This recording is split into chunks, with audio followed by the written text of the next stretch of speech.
अस्सलामु अलैकुम वरहमतुल्लाहि वबरकातुहू। मेरी सोशल मीडिया फैमिली, कैसे हैं आप लोग। उम्मीद करती हूँ कि आप लोग बिल्कुल खैरियत से होंगे। इंशाअल्लाह मैं भी बिल्कुल ठीक हूँ, अल्हम्दुलिल्लाह। तो चलिए आज के हदीस शुरू करते हैं बिना ताख़ीर के। अगर अभी तक आपने मेरे चैनल को सब्सक्राइब नहीं किया है तो प्लीज़ सब्सक्राइब माई चैनल। चलिए हदीस को शुरू करते हैं। सही मुस्लिम की हदीस है।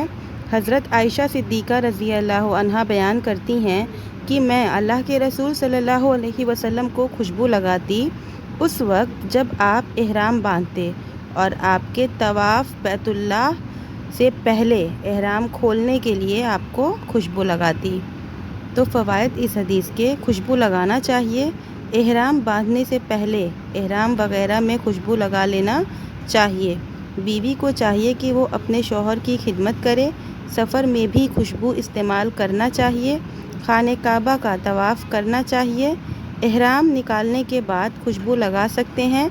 इहराम निकालने से पाबंदी ज़ायल हो जाती है।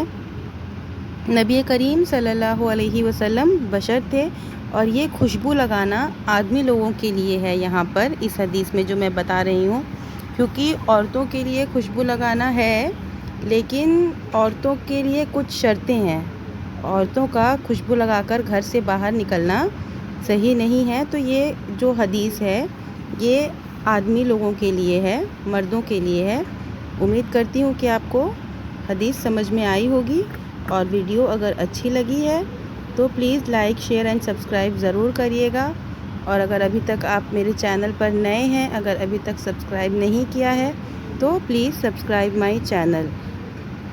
आपको किस टॉपिक पर वीडियो चाहिए, अगर आपका कोई सवाल है तो आप मुझे कमेंट में बता सकते हैं। इंशाअल्लाह मैं आपके सवालात का जवाब ज़रूर दूंगी।